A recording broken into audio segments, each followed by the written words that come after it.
My husband cheated on me. I think this is the end of the road.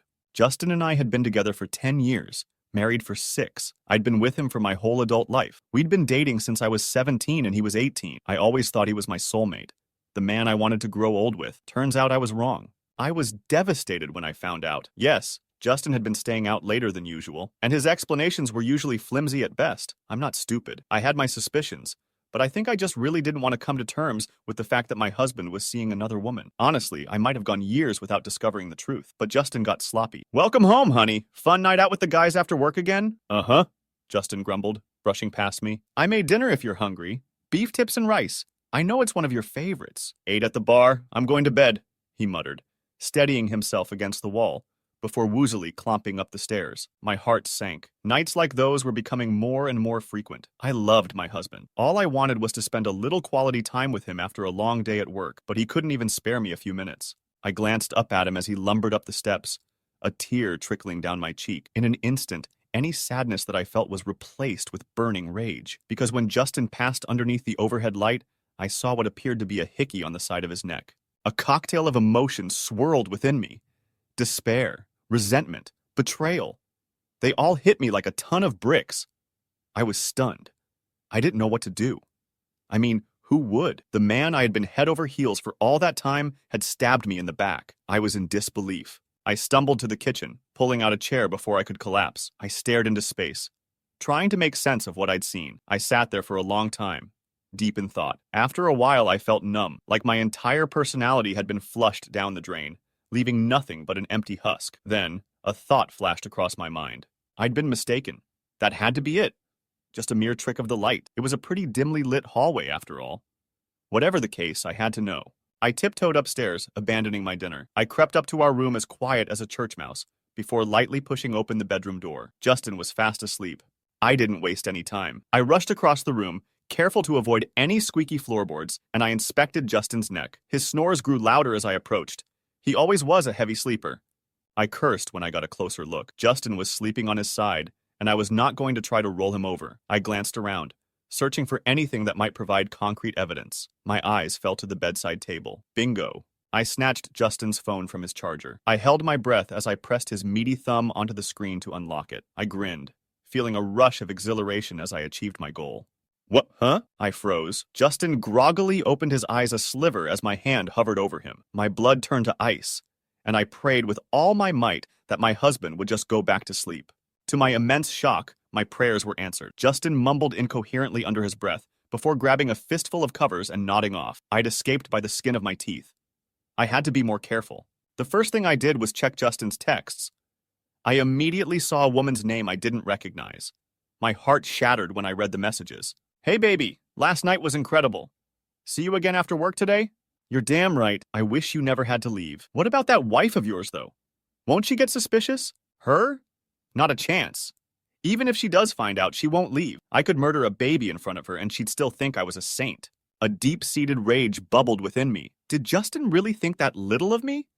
He clearly saw me as nothing more than a spineless, codependent pushover. Well, I'd show him. I screenshotted the evidence, scrolling through dozens of photos that I hadn't taken, and sent everything to my number. I deleted any proof of my snooping, then replaced Justin's phone on the charger. I stormed out of the room, grabbing my keys as I went. I made it halfway across the living room when the realization hit me. I had nowhere to go. All my family lived 7 hours away. It was too late to book a decent hotel, and I really didn't want to drag any of my friends into my drama. Not yet, at least. That left me with one option. I had to sleep on the couch. I plopped down onto the sofa and sighed. I didn't want to have to confront it, but I knew what I had to do. In the morning, I was going to find a lawyer and start the divorce process. The thought alone was enough to break me. No matter how hard I tried, I couldn't hold back my tears any longer. I cried like a baby, silently sobbing into a scratchy pillow for what must have been hours. My eyes were puffy by the time I was done. I couldn't fathom falling asleep in a state like that, but I must have at some point. Because the next thing I remember, sunlight was flooding through the blinds. "Morning, babe, how'd you—" The rest of the sentence caught in my throat. That was right.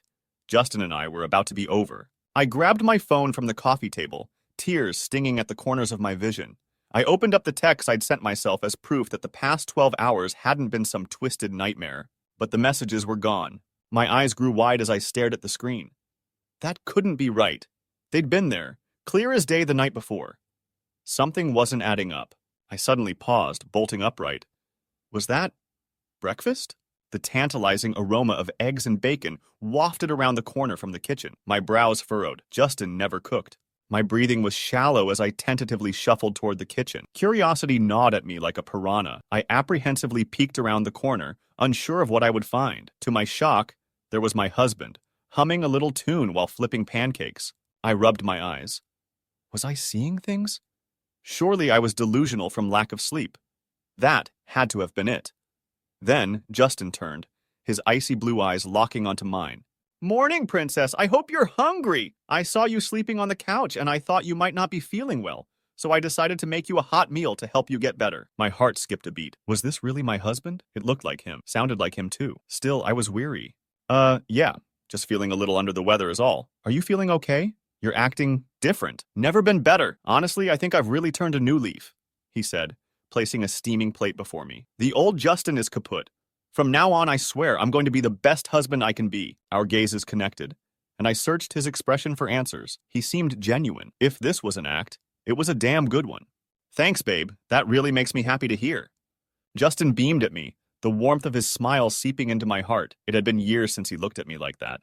Well, get used to it, because I'm keeping my word. I love you, Lydia. I wanted to be suspicious. I wanted to remain silent. I wanted to keep my guard up, but how could I? All I needed was love and attention, and I was finally getting it. For the first time in a long time, it felt like my husband actually cared. I love you too, Justin, I muttered before digging into my meal. Asterisk, asterisk, asterisk. A big part of me was still leery of my husband. His timing was pretty convenient after all, but even with all my doubts, Justin was seemingly sticking to his promise. He took me out on dates, paid to get my nails done, bought me flowers. He even started shouldering most of the housework. Needless to say, I was impressed. If he would have kept that up, I might have never suspected a thing. But one night, he slipped up. We were cuddled up on the couch, watching The Truman Show when I asked. Now, I wish I would have kept my mouth shut. Hey, babe?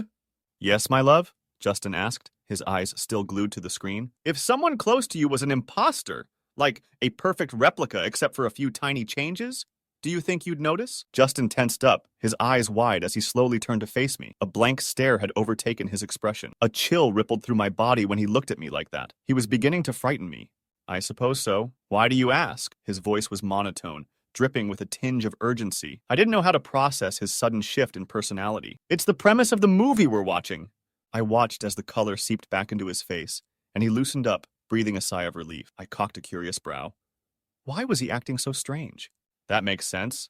We sat there in uncomfortable silence, shifting our attention back to the TV screen. After a few more tense moments, I couldn't take it anymore. I've got to use the restroom and charge my phone. I'll be right back. No need to pause the movie for me. Justin nodded before grinning up at me. His smile. Had his teeth always been that straight? Okay, baby girl, hurry back. Wouldn't want your spot to get cold. Yeah, sure thing. I practically bolted up the stairs, locking myself in our room. I slumped against the door, trying to steady my palpitating heart. What was going on? Was it just me? Or was that some seriously freaky behavior? Either way, I needed a second to calm down. I had my eyes shut, focusing on my breathing when I heard it. My phone was buzzing from inside my pocket. I hurriedly retrieved it, glancing at the screen. Unknown number. I normally don't answer calls from strangers, but something compelled me. Maybe it was intuition, or perhaps I just wanted someone to talk to other than my husband. In the end, I accepted the call. Hello? Lydia? Lydia Atkins? Speaking. Look, this is going to sound crazy, but I need you to hear what I have to say. Okay? I suddenly jolted up from my spot on the floor and stared at the locked door separating me from the hallway. Loud knocks rattled it in its frame. Lydia, who are you speaking to? Panic surged through me as I scrambled for an answer. It's my mom. Go back downstairs, I'll be there in a minute. That was him, wasn't it? The caller said. That was my husband. Yes, why do you ask? I whispered, putting as much distance between myself and the door as possible. Lydia, I need you to hear me out. Can you promise me that you will? The pounding on the opposite side of the room grew even louder. Lydia, don't listen to her. She's a liar. My stomach began to twist itself into knots. How did he know? I'm listening. I'll hear what you have to say. The woman on the other end of the line breathed an audible sigh of relief. Okay, my name is Adeline, and Justin and I have been seeing each other for about 9 months. That man in your house is not your husband. My blood turned to ice, and I began to tremble. No, that couldn't be true. In a shaky voice, I asked the question that will haunt me until I die. How do I know you're telling the truth? There was a long pause, the bangs outside my door reaching a nauseating crescendo. When Adeline answered, I knew without a shadow of a doubt that I was in serious danger. Lydia, for the past week, Justin has been living with me. Adeline, if that's not my husband, then who is it? I tried to be calm, to think rationally, but Adeline must have picked up on the fear in my tone. Look, I don't know, but try to get out of the house if you can. I'm going to send you my address, and I'll explain everything in person. I have to go. I'm sorry. The line went dead. All the while, the hammering continued to escalate. Lydia, unlock this door. I swear, if I have to break this damned thing down, I will. Those words sent a chill down my spine. Justin had only raised his voice at me a handful of times in the decade that I'd known him, and none of them were as threatening as that. I stood there, momentarily stunned, but a hard kick from the other side of the door was all I needed to spur me to move. I snatched my keys from the bedside table and raced to the window overlooking the front lawn. I hurriedly unlocked it and began to pull. Come on, you piece of cow! Open! I muttered, a massive surge of adrenaline aiding my efforts. With one final heave, the window gave way. And not a moment too soon. The door began to splinter and crack. A few more hearty blows, and it was done for. I didn't have any time to waste. I punched out the screen, watching it tumble onto the shingles below. I took a deep breath before hoisting myself onto the roof. I had one leg out the window when it happened.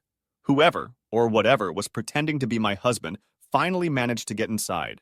My eyes grew wide as he charged toward me. Lydia! Don't do this! I can explain! I didn't want to hear what he had to say. Maybe that was stupid of me. Maybe I should have stayed and talked things out. But in that moment, Adeline's words kept surfacing to the forefront of my mind. Now, I can only pray that I made the right choice. I pulled myself the remainder of the way out and slid down the roof, desperate to escape my pursuer. I yelped as I felt fingernails graze my arm. My heart jackhammered in my chest as I fell onto the grass. I scrambled to my feet, somehow unscathed aside from a few minor scratches, and bolted to my car. I flung open the door, threw myself inside, and jammed the keys into the ignition. Before I peeled out of the driveway, I briefly glanced up. Justin's look-alike was standing in the window, glowering at me. A devastating sense of dread consumed me as our eyes locked. That's what terrified me the most. His eyes. They were burning with rage, but something about them felt wrong. In fact, his entire face looked off, like he was trying to express an intense emotion, but he didn't quite know how. That instantly destroyed any qualms I had about leaving. I slammed the car into reverse and floored it. I briefly looked back as I sped away, and my stomach twisted itself into knots when I did. The window was empty. I was a wreck the whole way to Adeline's. An overwhelming flood of confusion, resentment, and fear swirled within me as the realization sank in. Justin really had cheated on me. And on top of that, he was leaving me for his mistress. It was all too much to process. I flew down the empty streets, tears trickling down my face. How did this happen? Why me? Why couldn't I have normal marital problems, like leaving the milk out or arguing over whose turn it was to do the dishes? I didn't ask for any of this. It wasn't fair. Fortunately, I didn't have much time to think about it. Thanks to my erratic driving, I made it to Adeline's place, if you could even call it that, in 10 minutes flat. I quickly parked beside the curb and stepped out. I gazed in bewilderment at the rundown shack as I made my way to the door. The house was tiny compared to ours. Faded, yellow paint peeled off the exterior. The shutters clung on for dear life, and empty beer bottles littered the front lawn. I'd be lying if I said it didn't give me a little glint of satisfaction. I took a deep breath as I approached the door. Was I really going through with this? How did I know that Adeline was even telling the truth? Maybe I shouldn't have come. Before I had a chance to mull over any of those thoughts, the door swung open. A young woman, at least 5 years younger than me, stood in the doorway. As much as it pains me to admit it, she was beautiful. Long blonde hair flowed down to her waist, and ocean blue eyes stared into mine. She was a stark contrast to me in every way. Lydia, come in, Smack. I slapped Adeline hard across the face, leaving an angry red imprint on her cheek. Sorry. Knee-jerk reaction. She nodded, staring down at her feet. No, I deserve that. Come in. We've got a lot to talk about. I obliged, following her lead. The inside of the home wasn't much better than the outside. Empty takeout containers were strewn about the floor. The carpet was stained with God knows what, and the whole place smelled like cigarette smoke. It took everything in me not to throw up. Adeline rushed to the couch, brushing away some stale potato chips from one of the cushions. Sorry about the mess. You can have a seat if you want. One glance at that food-crusted sofa, and I instantly knew my answer. Thanks, but I think I'll stand. If you say so, Adeline shrugged, claiming the spot for herself. I guess I've got some explaining to do, huh? You sure fuging do. Adeline again shifted her gaze to the floor before meeting my stare. Look, I'm really sorry about Justin. I'm not going to sit here and try to make up some half-assed excuse. I'm a terrible person. I folded my arms across my chest. You're not wrong. Is he here right now? You're at fault too, but Justin's the one I'm really pissed at. No, he's at the bar. He said he had some drinking to do. Lydia, I really am sorry. I know I can't make it up to you, but I held up my hand to stop her. As much as I'd love to berate you and listen to you suck up to me the whole night, that's not why I came. I've got bigger problems to worry about. How did you know about whatever took Justin's place? Adeline bit her lip, twirling a few strands of hair between her fingers. So, tonight I went with Justin to get some of his things from y'all's house. He said you usually took a bath around that time, so he was just going to get in and get out before you noticed. But that thing, whatever it is, it met him at the door before he could go inside. I saw them arguing. Then Justin walked back to the truck, pale as a ghost. He dropped me back off here without a single word. After I saw that, I knew I had to warn you. I made Justin give me your number, and I called you right when I got home. I nodded, soaking in her revelation. That makes sense. I was wondering how you got my info. But I still have so many questions. What is this thing? And how did it manage to replace my husband? I mean, it's even got the same truck as he does. How is that possible? Adeline pursed her lips. I don't know. I wish I had more answers for you. But Lydia, you have to listen to me. Whatever we're dealing with, I don't think it has good intentions. Watch this. It'll prove that I'm telling the truth, she said, pulling up a video on her phone. I leaned in to get a better look. The video was of Justin. He was standing on our front porch talking to himself. I could tell right away that the one facing the camera was the fake. It was too perfect. All its features were too smooth. I couldn't believe I hadn't noticed it before. The longer I watched, the more uneasy I felt. As the conversation progressed, I could tell that the real Justin was getting heated. There was no audio, but I could see him getting visibly more angry, even with his back turned, until it happened. The imposter's face began to twist and contort in unnatural ways. It was as if someone was molding clay with an invisible hand. And that's where the video ended. The sight of it disturbed me on a primal level. My stomach churned and my head began to spin. I seriously thought I was going to be sick. That's why I had to tell you. I couldn't just sit by and let that monster hurt you. A loud pounding against the front door cut Adeline off. Lydia! Lydia, are you in there? I just want to talk! Adeline and I shared a terrified glance. This couldn't be happening. How had he tracked me down? Follow me. I'll take you out the back. You parked on the street, right? Adeline whispered, leaping from the couch. Yeah, but how do I get around him? Won't he catch me if I make a break for it? Adeline met my gaze, a fiery determination gleaming in her eyes. I'll distract him. It's the least I can do.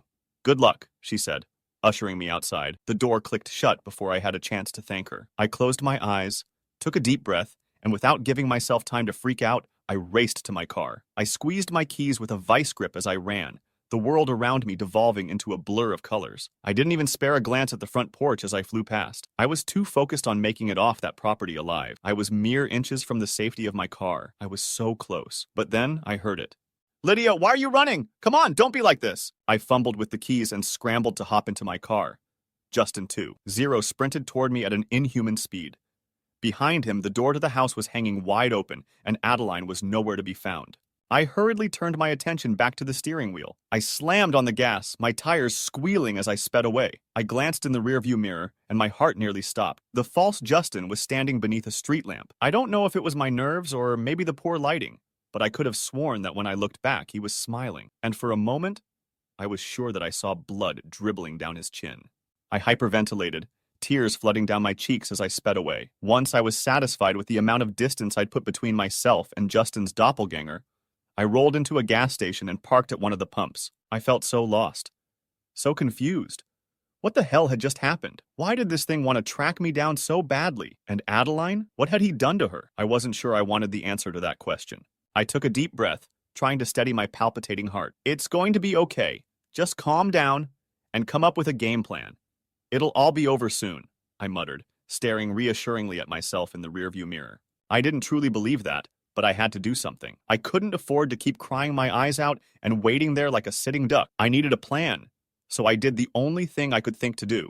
I hopped out of my car and prepaid for gas. My head was on a swivel as I inserted the nozzle of the tank. The gas station was desolate, save for an older gentleman smoking a cigarette by the front door. My foot tapped against the concrete as the fuel gauge slowly ticked up. My heart pounded like a jackhammer the entire time, just waiting to see that familiar red truck pulling in beside me.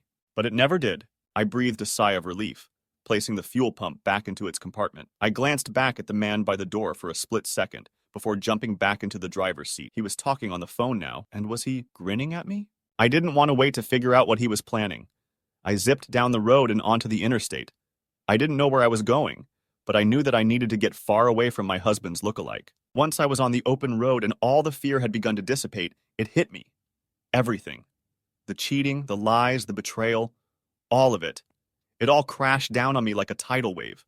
What hurt the most was the false sense of security I was lulled into. I had let myself believe that Justin had changed, that he'd turned a new leaf with no provocation whatsoever. The thought that all that time, none of the love I'd been given was even real, it shattered my heart all over again. I'm not ashamed to admit that I cried. I sobbed uncontrollably as I continued down sparsely populated roads. I didn't want to be on the run from some unknown entity. I wanted to go back home and take a nice warm bath, but I knew I couldn't do that. I had been driving for a little over 3.5 hours before I started to get low on fuel again. I pulled off on the nearest exit. By that point, the adrenaline had worn off, and I was starting to get tired. I soon found myself at a run-down Motel 6 in the middle of Bum Egypt. The red and blue sign flickered as I pulled into the parking lot, a great indicator of the quality of the room I'd be staying in. I took a deep breath and looked at myself in the mirror. "Come on, Lydia, you can do this," I murmured, stepping out of the car. My eyes darted from left to right as I made my way to check in. My BMW looked so out of place beside all the rusted clunkers sprinkled throughout the lot. I picked up my pace, my heart rate spiking. A bell chimed as I opened the door to retrieve my key. A young man with black, greasy hair sat behind the counter, reading a Playboy magazine. He didn't even look up as I approached. Hi, can I get a room?" The boy lazily glanced up at me before releasing a sigh. "Sure, $50.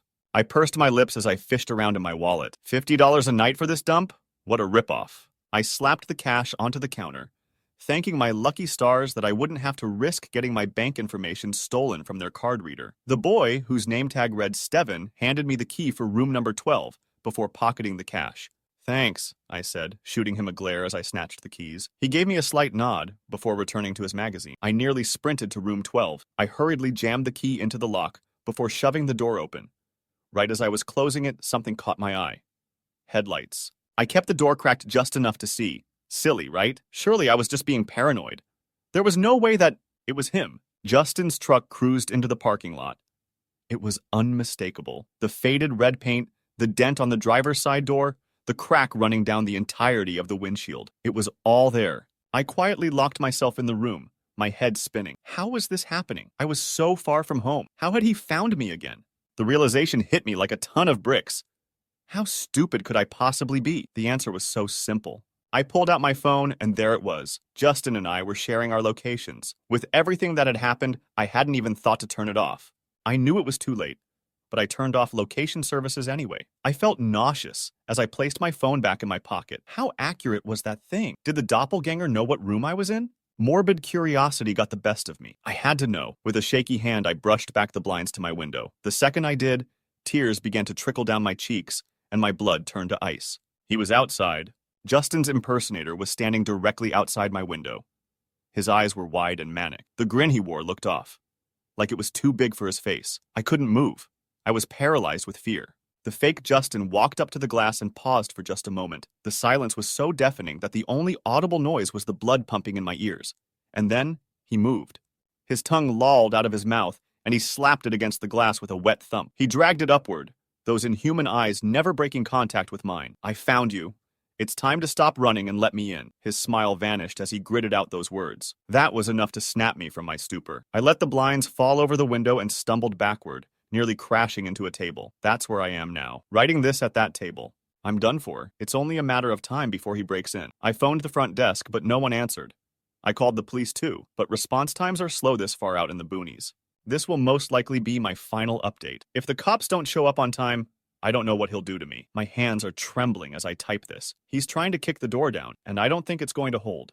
To anyone reading this, please listen to me. If you notice a sudden change in a loved one's personality, don't brush it off. Because it just might be this thing, wearing their face.